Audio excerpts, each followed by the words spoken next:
감사합니다. 우리 옆에 분들에게 주님의 이름으로 사랑합니다. 함께 고백하겠습니다. 예, 한 번 더 집은 한번 이거 해보니까 분위기가 좋더라고요.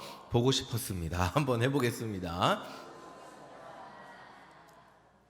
예, 보고 싶으셨죠? 예, 저도 보고 싶으셨죠?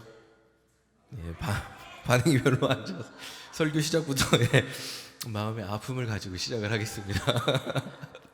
예, 네, 처음부터 능글맞았던 건 아니고 예, 하다 보니까 저는 미국에서 한인 목회를 시작하고 미국에서 목사 안수 과정을 밟았습니다. 아이들 중에 그리고 간혹 몇 분들이 목사가 되려면 어떻게 해요? 이렇게 물어보시더라고요. 그래서 간단히 목사가 되려면 어떻게 해야 되는지 설명을 해드리겠습니다. 일단 대학을 나와야 됩니다. 4년제 대학 아무거나 나와도 상관없어요. 근데 보통 고등학교 때 하나님께 부름을 받은 사람들은 신학교를 가요, 보통. 그래서 신학대를 나오고 이제 4년의 과정을 마친 다음에 대학교를 졸업합니다. 신학대를 가면 2년짜리 대학원을 가면 되고요. 일반 대학을 나오면 3년 MDB 과정이라고. 저는 한국에서 신학대학교 나온 다음에 미국에 있는 웨슬리 신학대학교 대학원 가서 3년 동안 공부를 했습니다. 3년 반을 했죠. 3년 반 마친 다음에 때마침 제가 이제 목회할 수 있는 교회가 자리가 나와서 거기 담임 전도사로 이제 프레드릭인데 한글로 쓸 때는 후레드릭이라고 씁니다. 후레드릭 한인교회 가서 제가 담임 전도사로 3년 동안 이제 진급을 해요, 이렇게. 그래서 3년 후에는 안수를 받게 됩니다. 이제 대학원을 졸업하면 이제 개척교회 가서 아니면 담임으로 3년을 하든지 우리 심영보 전사님처럼 이렇게 인턴으로 수련목으로 3년을 한 다음에 매년 그것도 시험을 봐야 돼요. 그래서 시험을 떨어지면 당연히 1년을 더 해야겠죠. 그렇게 해서 이제 3년 동안 지난 다음에 목사 안수를 받습니다. 이 과정이 1년도 낙방하지 않는다고 할 때 10년 걸려요.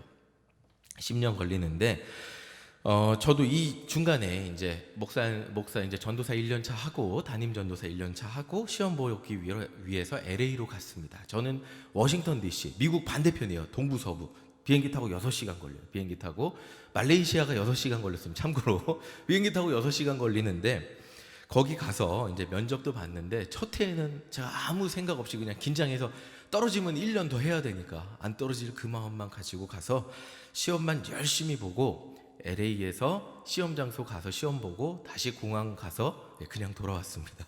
로스앤젤레스까지 비행기 6시간 타고 가서 그냥 지하 선물은 사와야 되니까 공항에서 이제 미키마우스 인형 하나 사갖고 집으로 오는데 야, 이거 비행기 값이 너무 아깝다 싶어갖고 2년 차 때는 작년처럼은 안 해야지 하면서 이제 동기들 같이 이제 진급하는 동기들하고 이제 차 빌려서 또 헐리우드도 가보고 막 그러기도 했습니다.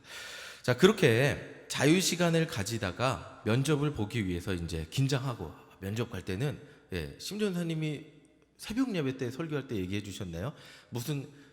기독교 대한 감리회 미주 특별연회 무슨 워싱턴 지방 무슨 구역 무슨 교회 담임 마정훈 전도사입니다. 이렇게 이게 군대처럼 딱 각 잡고 들어가서 면접 봐야 돼요. 그래서 이제 가서 거의 주로 혼나거든요. 왜 이건 이렇게 썼나? 하루에 기도 몇 시간 하나? 그렇게 해서 교회가 부흥 되겠나? 막 이러면 더 열심히 하겠습니다.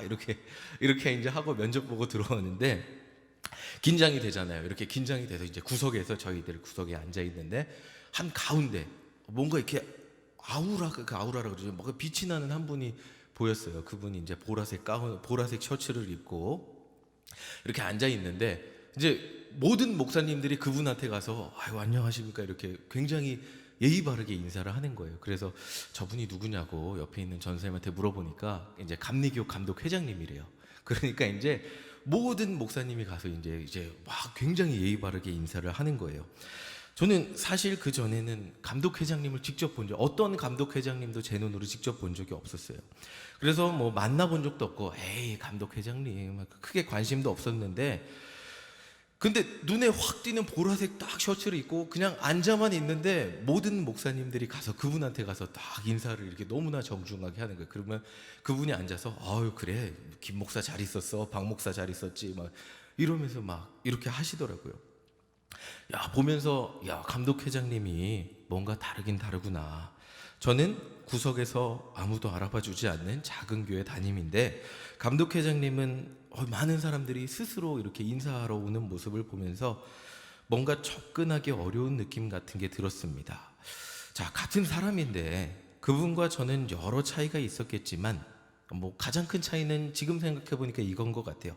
사람들이 얼마나 알아봐주고 인정해주느냐. 그분은 감독회장님으로서 사람들이 인정해주고 알아봐주고 와서 인사하잖아요. 근데 저는 아직 아무도 알아봐주지 않는 이제 작은 교회 젊은 전도사였고, 자, 그분은 모두가 알아보고 친해지기 원하는 감독회장님이란 사실이 그분과 저의 그 차이였었던 것 같습니다. 자, 이렇게 사람들이 알아봐 준다는 것, 사람들이 따른다는 것, 자, 그게 뭘까요? 어떤 걸 의미할까요? 한 사람의 영향력이라는 걸 나타낼 수 있겠죠. 영향력이 크다는 것은 그 사람을 통해, 한 사람의 말을 통해 여러 사람을 움직일 수 있다는 걸 의미하잖아요. 자, 오늘 본문의 예수님은 갈릴리에서 예루살렘으로, 이제 갈릴리 시골에서 정교 정치의 중심지 예루살렘으로 가는 길에 계셨어요.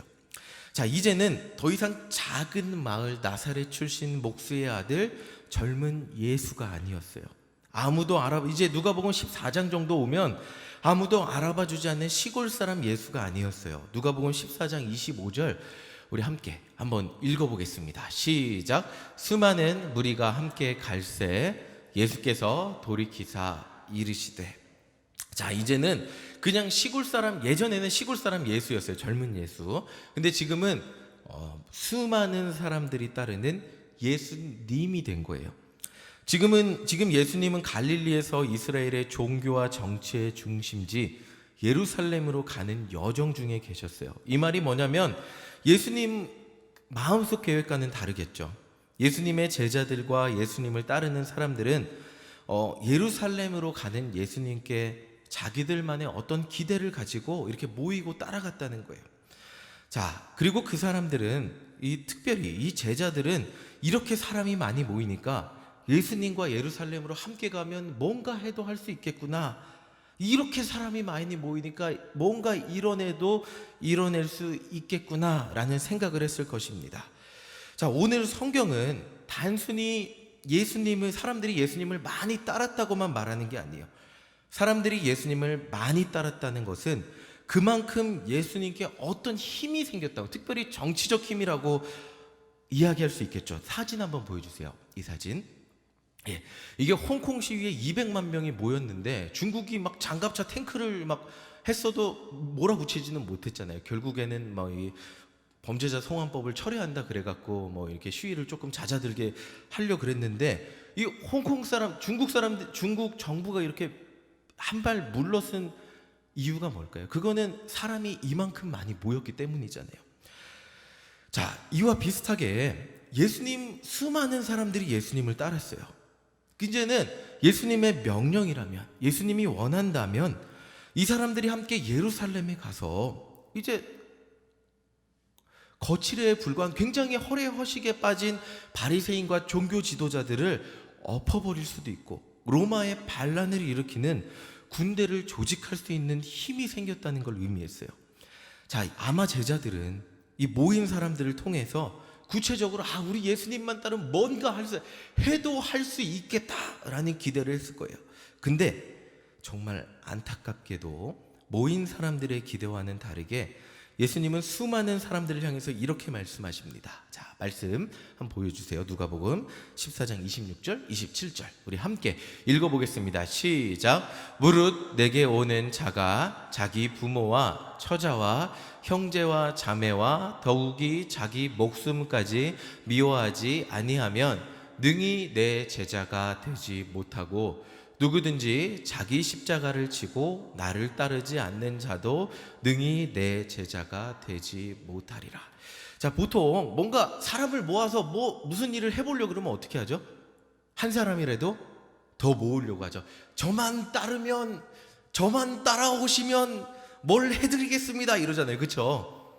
자, 저만 찍어주시면 이 나라를 이렇게 변화시키겠습니까? 이게 사람을 모으는 사람의 말이에요. 근데 다시 한번 말씀 보여주세요. 예수님은 오히려 지금 사람을 떨어뜨리는 말씀을 하고 계십니다. 자, 보시면 자기 부모와 처자와 형제자매와 더욱이 자기 목숨까지 미워하지 아니하면 내 제자가 되지 못한다고. 사람들이 그렇게 많이 모였는데 그 사람들한테 야, 너희들이 진짜 나를 따르려면 저렇게 너네 부모님보다, 너네 형제보다, 그리고 너네 목숨을 미워하지 아니하면 내 제자가 되지 못할 거야 라고 말하고 계십니다. 자, 지금 예수님을 따르는 사람들은 뭐 보고 따라가는 것일까요? 왜 예수님을 따르겠죠? 병자를 고치고 능력을 나타내시고 5,000명을 먹이시고. 자, 이 이유가 뭘까요? 예수님이 어떤 대단한 능력을 갖고 있어서 따르는 거예요.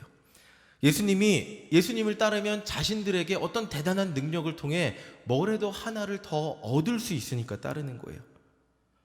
그러니까 예수님께 뭔가를 받을 기대를 하고 모인 사람들이 이 대부분의 사람들이에요.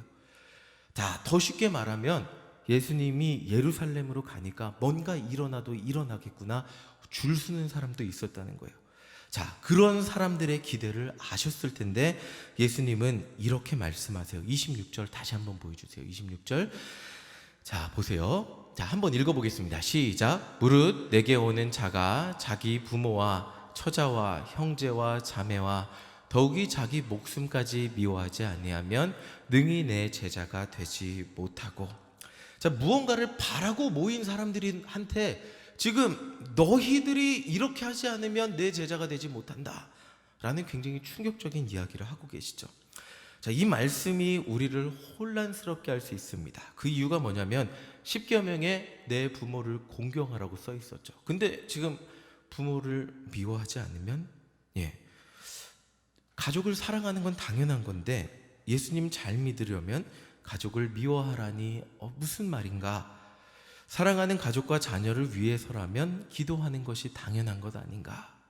미워하라는 말은 대체 무엇인가 생각해 볼 수 있습니다.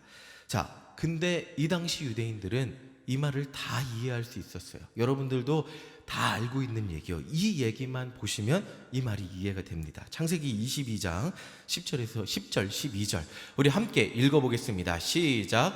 손을 내밀어 칼을 잡고 그 아들을 잡으려 하니 사자가 이르시되 그 아이에게 내 손을 대지 말라. 그에게 아무 일도 하지 말라.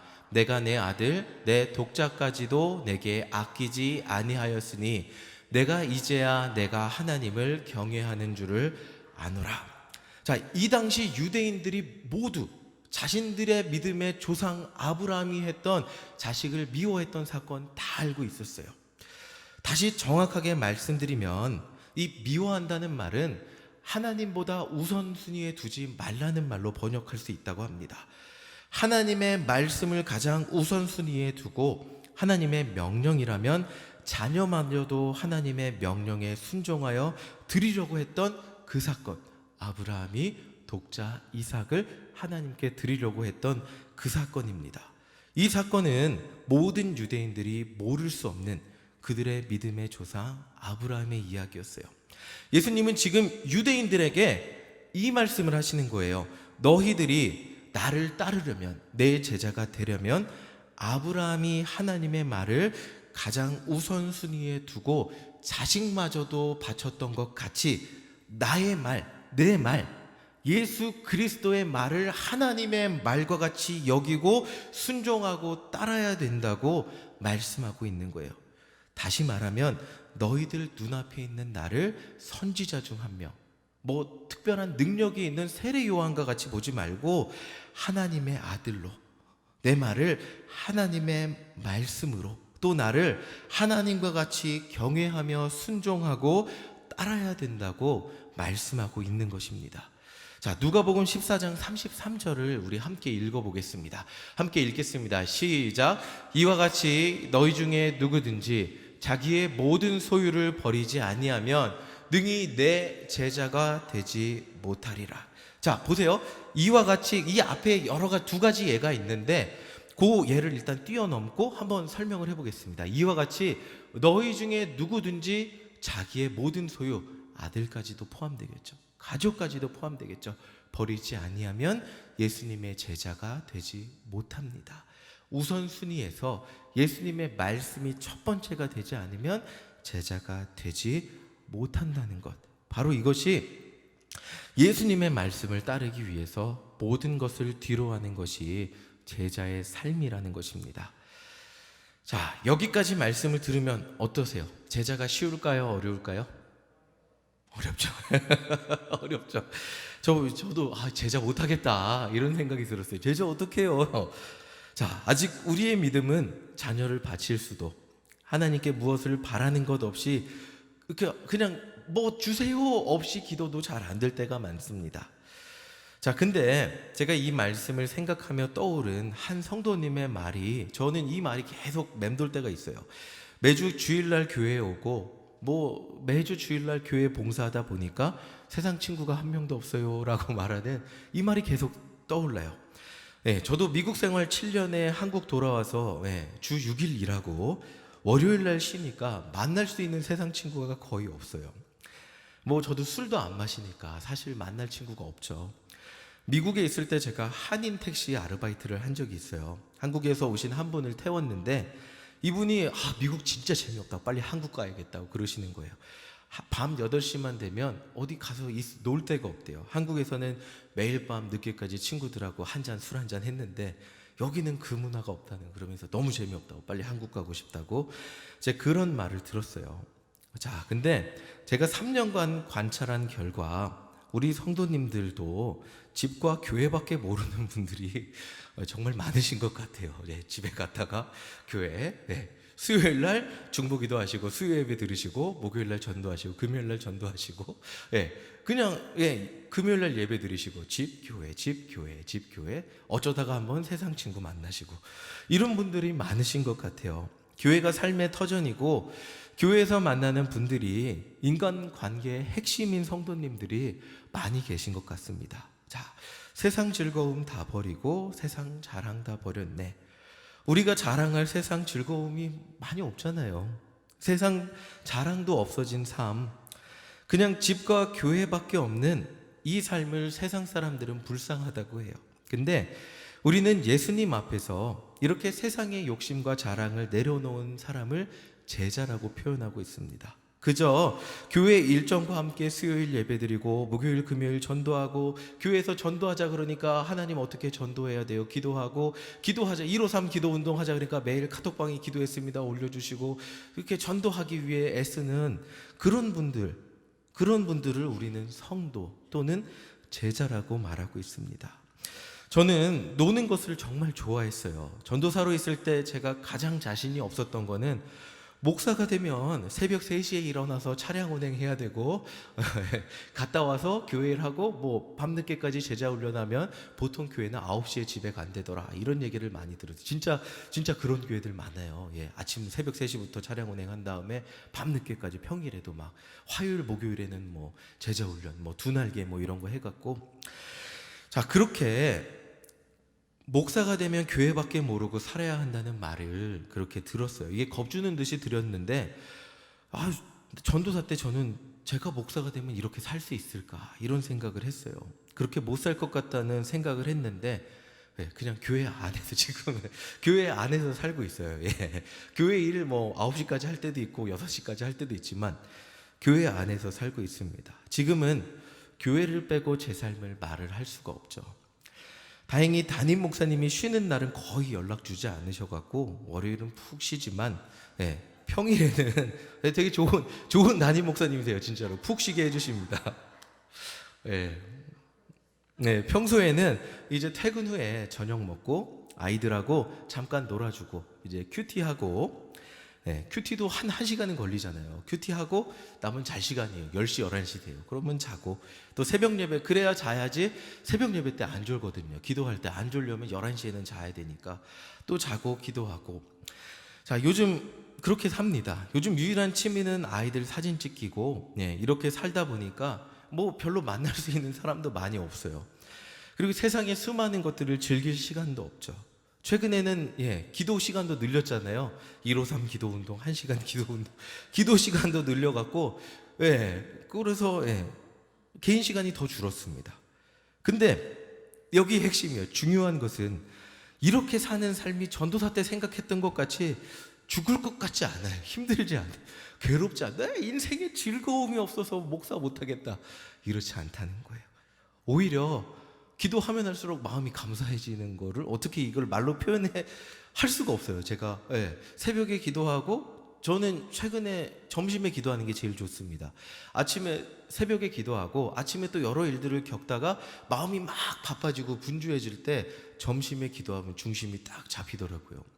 그래서 점심에 기도가 꼭 필요하구나. 그리고 자기 전에 하루를 되돌아보면서 기도하고, 오히려 기도 시간은 늘었는데 개인 시간, 노는 시간은 줄었는데 마음에 좀 더 평안함이 찾아옵니다. 세상 친구들 없어도 제 또래 사람들이 즐기는 세상의 즐거움, 누가 얘기해 주셨는데 다낭이 한국인지 베트남인지 모르겠다고 그런 얘기를 들었어요.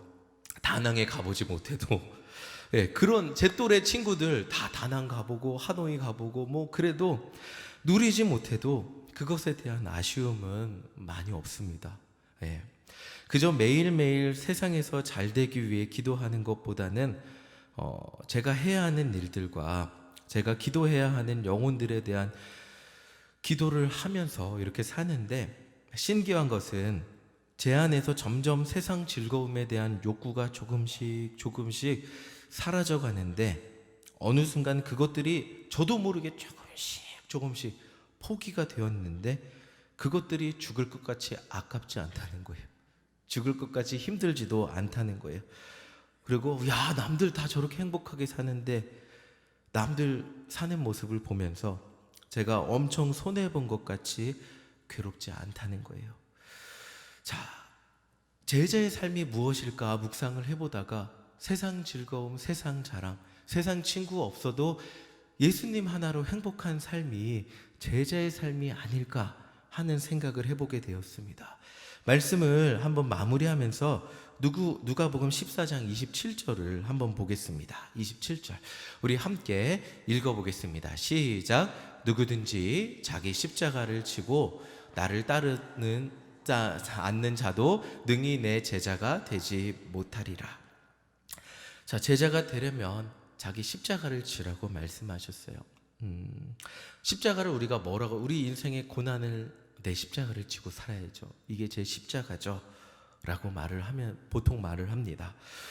예수님이 자신의 부귀영화, 정치 권력을 위해서 십자가를 지지 않으셨어요. 자, 우리가 보통 십자가를 이렇게 표현하는데, 우리가 짊어지고 살아야 될 인생의 여러 고난과 어려움이라고 표현을 하는데, 예수님은 단지 그 고난과 어려움을 위해서 십자가를 진 게 아니시죠. 예수님 왜 십자가를 지셨죠? 여러분 다 아시죠? 누구를 구원하기 위해서? 나를, 영혼을 구원하기 위해서잖아요. 그러면 이 말씀을 그것으로 해석을 해봅시다. 자기 십자가를 지는 게 무엇일까요? 그냥 내 삶에 고통스럽고 숨쉬기 힘들고 어려운 것들을 견디고 사는 게 십자가를 지는 걸까요? 그게 아니잖아요.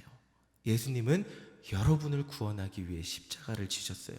자기 십자가를 진다는 것은 여러분들에게 맡겨진 영혼들을 감당하기 위해 그 영혼들을 감당하며 눈물을 흘리며 기도하는 삶이 자기 십자가를 진다는 거예요. 십자가는 영혼 구원의 상징이에요. 자기의 십자가는 여러분들 주변에서 그 사람만 생각나면 마음이 무거워지고 힘들어지고 눈물 나는 그 사람이 여러분들의 십자가라는 거예요. 그냥 남들보다 세상의 즐거움을 누리지 못해서 마음이 괴롭고, 나는 남들보다 잘 살지 못해 집이 넓지 못해서 마음이 힘들고, 이게 내 십자가가 아니라 저 사람이 죽어가는데 내 자녀가 예수님 앞으로 나오지 않아서 괴로운데 마음이 어떻게 형용할 수 없이 눌림이 있는 것, 이것이 십자가라는 거예요. 그래서 사도 바울은 자기의 십자가를 이렇게 표현하고 고백하고 있어요. 고린도후서 11장 28절 우리 함께 읽어보겠습니다. 시작. 이외의 일은 고사하고 아직도 날마다 내 속에 눌리는 일이 있으니 곧 모든 교회를 위하여 염려하는, 이게 자기 십자가라는 거예요. 고린도 교회만 생각하면 고린도 교회 교인들이 사도 바울을 얼마나 인신공격하고 괴롭게 하고 그냥 마음에서 털어버리면 끝이에요. 근데 사도 바울은 생각할 때마다 이 사람들 저렇게 잘못된 길로 가면 안 되는데 마음에 눌림이 찾아오고 괴로워서 견딜 수가 없었다는 거예요. 이게 바울의 십자가라는 거죠. 자신을 누르는 십자가, 그것은 자신이 사랑하는 고린도 교회와 고린도 교인이라는 것을 말하고 있습니다.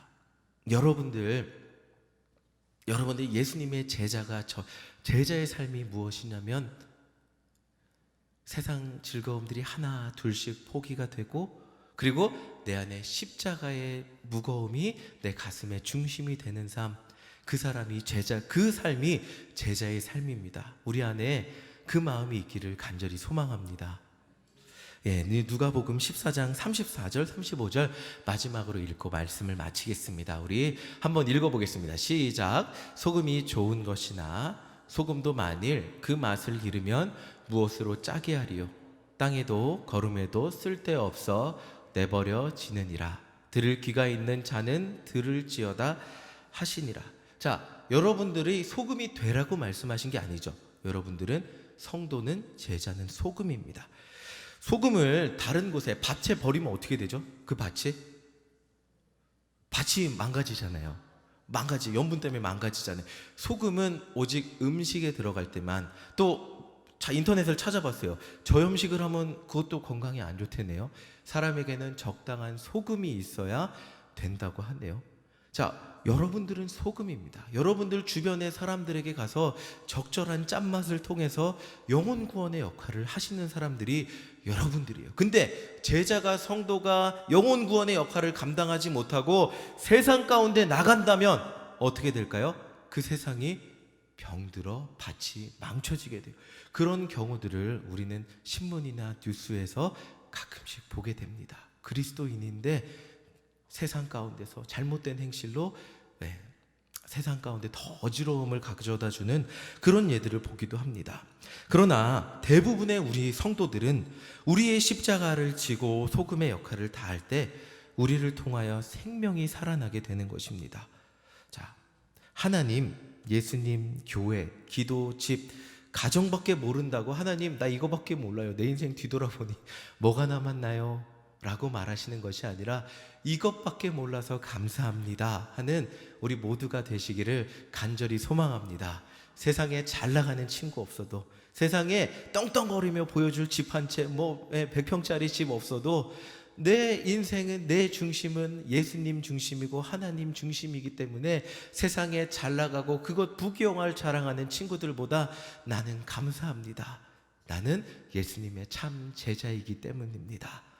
감사하며 소금의 삶을 살아가시는 우리 모두가 되시기를 간절히 소망합니다. 우리 한번 옆에 분들에게 한번 나누어 보겠습니다. 빛과 소금으로 삽시다. 나누어 보겠습니다. 자, 우리 한 번 더 이번 추석에 가정에서 소금이 됩시다. 한 번 더 나누어 보겠습니다.